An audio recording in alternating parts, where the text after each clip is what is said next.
Hello friends, आपका स्वागत है आपका अपना show stock talk analysis in Hindi में।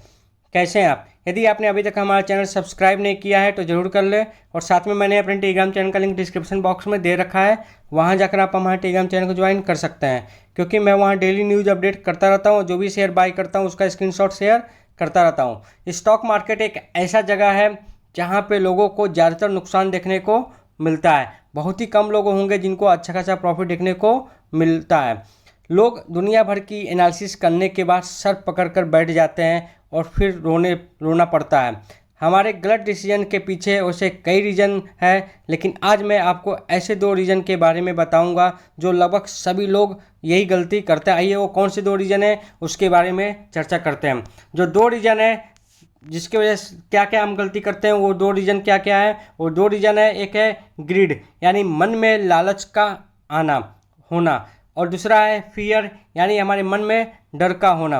ये दो रीज़न की वजह से हम शेयर मार्केट में बहुत ज़्यादा गलती कर बैठते हैं।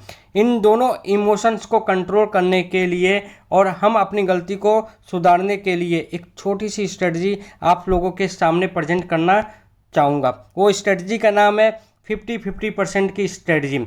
यानी कि यदि कोई शेयर को बाई करना है तो आप क्या कीजिए, यहाँ पे 50-50% बाई कीजिए, यानी 50% अभी बाई कर लीजिए और 50% यदि आपको लगता है गिर जाए तो बाई कीजिए, या आपको लगता है कि अब यहाँ पे बहुत गिरावट हो चुका है और अब बढ़ने वाला, तो अब वहाँ पे 50% स्ट्रेटजी यानी बाई कीजिए दोबारा, या थोड़ा थोड़ा यहाँ पे बाई करते रहिए। दूसरा है यहाँ पे सेल में, यानी जब आपको बेचना हो तो यहाँ पे आप क्या कीजिए, 50% अभी बेच दीजिए और 50% को आप लॉन्ग टर्म के लिए होल्ड करके रखिए।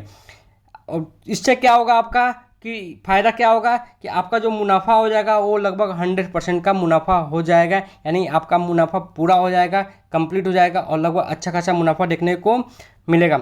मेन क्या है कि आपका ऑब्जेक्टिव क्या है कि आप मुनाफा भी कमा लें और लॉन्ग टर्म में भी बने रहें, ताकि यदि कोई शेयर भाग जाए यहाँ से तो आपके पास 50% होल्डिंग होगी फ्यूचर में और मुनाफा कमाने के लिए। और 50% बेचने के बाद यदि शेयर गिर जाए तो आप ऑलरेडी 50% प्रॉफिट कमा चुके हैं, तो आप गिरे हुए लेवल पे आप दोबारा इन्वेस्ट कर सकते हैं। आइए मैं आपको कुछ एग्जांपल देकर इसको समझाने की कोशिश करना चाहूँगा। आइए मैं आपको बजाज फिनसर्व के चार्ट पे लेके चलता हूँ। आइए इसका मैं कैंडल स्टिक चार्ट लेके आया हूँ। ये गजब का स्टॉक है, इसमें कुछ महीनों से गजब की तेज़ी देखने को मिली है। लास्ट ईयर इसमें बहुत ज़्यादा गिरावट देखने को मिला था और मैंने इसमें बहुत ज़्यादा स्टॉक 4500 के लेवल पर भी बाई किया था और मैं यही स्ट्रेटजी अपनाया। जब भी ये शेयर, जब ये 9000 पे था तो वहाँ पे मैंने कुछ शेयर बेचा, फिर 11000 पे बेचा, फिर 13000 पे बेचा, फिर 17000 के लेवल पर भी मैंने यहाँ पे स्टॉक निकाला। अभी मेरे पास बहुत ज़्यादा स्टॉक है। अभी यदि यहाँ से गिर जाता है तो मैं और स्टॉक खरीदना स्टार्ट करूँगा। बीच बीच में जब गिरता था तो मैं खरीदता था और फिर बढ़ता था तो मैं बेचता था। आइए इसका मैं अभी एक चार्ट लेके आया हूँ। आप देखेंगे कि 9 जुलाई 2021 को का मैं डाटा लेके आया हूँ। 9 जुलाई 2021 को यहाँ पे आप देखेंगे इसका जो प्राइस था 12,939 रुपये का इसका प्राइस था। फ्राइडे के दिन यानी 3 सितंबर को इसका प्राइस 16,703 रुपये का था। यहाँ पे आप देखिए इसका जो प्राइस था 16,703 रुपये का इसका प्राइस था। यानी आप देखेंगे कि ये शेयर 9 जुलाई से लेके और 3 सितंबर के बीच में गजब की तेज़ी दिखा चुका है, यानी गजब का तेज़ी दिखा चुका है। और अब हमारे मन में एक सवाल आ चुका है कि हमें अब क्या करना चाहिए। हमारे मन में एक सवाल आ चुका होगा, ज़रूर आ चुका होगा सबके मन में, कि हमें इस शेयर में अब क्या करना चाहिए। इस शेयर को बेच दिया जाए या अभी होल्ड किया जाए, यानी प्रॉफिट बुकिंग करें या ना करें या ना करें। ये हमारे मन में ज़रूर सवाल आ चुका होगा। बार बार हमारे मन में यही सवाल अब आने लगा होगा। यदि बेच दिया जाए तो कहीं यहाँ से भाग जाएगा तो हमारा नुकसान हो जाएगा, कि और ज़्यादा प्रॉफिट कमा सकते थे। इसी को लालच बोलते हैं। यानी आप समझिए कि यदि हम यहाँ से बेचते हैं और कहीं ऐसा ना हो कि ये शेयर यहाँ से और भाग जाए तो क्या होगा कि हमें नुकसान हो जाएगा, क्योंकि हमारे मन में ये होगा कि हम और ज़्यादा प्रॉफिट कमा सकते हैं। इसी को तो लालच बोलते हैं, इसी को तो ग्रीड बोलते हैं। हमारे मन में ये एक भावना आ गया होगा और यदि ये शेयर गिर जाए तो नुकसान हो जाएगा कि अभी तक मैंने इसको बेचा क्यों नहीं। तो इसको क्या बोलते हैं? डर। हमारे मन में एक डर आ गया है, इसी को तो डर बोलते हैं। कि हमारे मन में डर आ गया कि कहीं यहाँ से गिर गया तो क्या होगा। तो मेरा इस पे एक छोटा सा राय है, यदि आपके पास 4 शेयर है, आप समझिए कि यदि आपके पास 4 शेयर पड़ा हुआ है आपके पास होल्डिंग में, तो आप 2 शेयर को यहाँ से आप बेच के निकल जाए, यानी जो 17 हज़ार का लेबर है, आप यहाँ पे 2 शेयर बेच के निकल सकते हैं। ये एक मेरा छोटा सा राय है।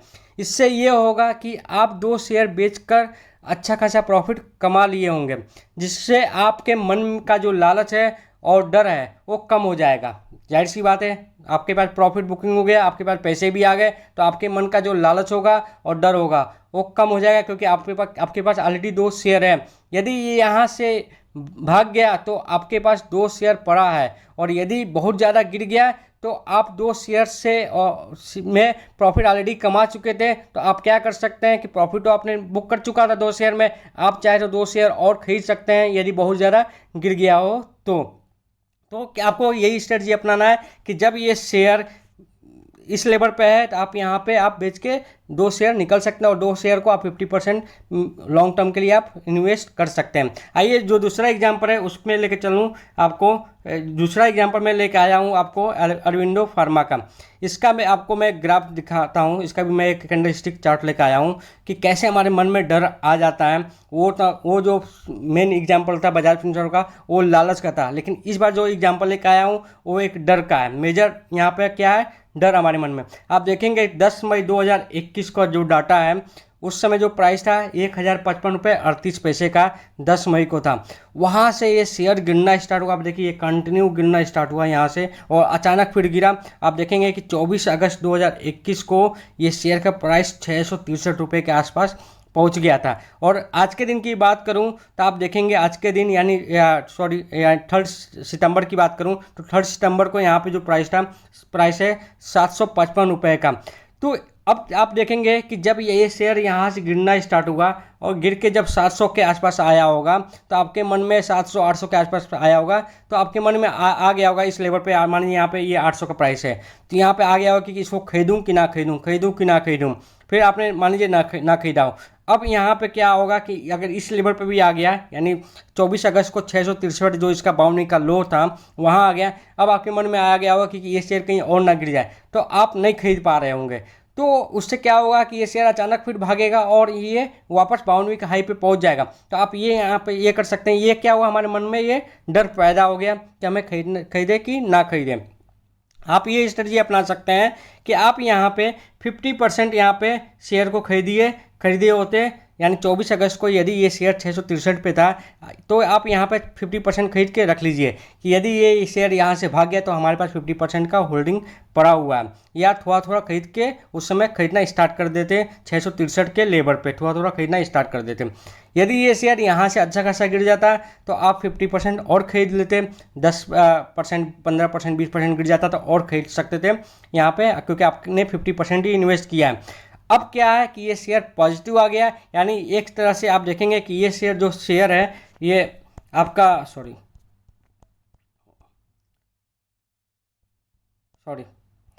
आप ये देखेंगे ये जो शेयर है ओवरसोल्ड जोन से निकल गया है, यानी 24 अगस्त के बाद इस शेयर ने अब रिकवरी दिखाया है, और 3 सितंबर को इसका जो प्राइस है 755 रुपये का है। तो अभी आपको क्या करना है कि इस लेवल पे आप चाहे तो अभी यहाँ पे खरीद सकते हैं, क्योंकि ये ओवरसोल्ड जोन से निकल चुका है ऑलरेडी। यदि आपने यहाँ पे खरीदा है कुछ शेयर और यहाँ पे आप एवरेज कर सकते हैं, क्योंकि मुझे लगता है कि अब इसमें एक तेज़ी दिखा सकता है, ऐसा लगता है। बट ये एक स्ट्रेटजी के लिए मैंने आपको समझाया है कि आपको क्या करना है कि अभी यहाँ पे आपको 50% का स्ट्रेटजी अपनाना है, यानी 50% खरीदिए। यदि आप यहाँ पे फ्रेश एंट्री लेना चाहते हैं तो वही सेम स्टोरी कि आपको यहाँ पे 50% अभी यहाँ पे निवेश करना है, और 50% कब निवेश करना है, या तो ये बहुत ज़्यादा गिर जाए तो निवेश करना है, या यहाँ से थोड़ा सा ऊपर जाए तो आपको 50% निवेश करना है। यदि आपको मेरा ये वीडियो अच्छा लगा हो तो हमारे चैनल को सब्सक्राइब करना ना भूलें, और आगे ज़रूर शेयर करें, और हमारे टेलीग्राम चैनल को ज्वाइन करना ना भूलें। Thank you.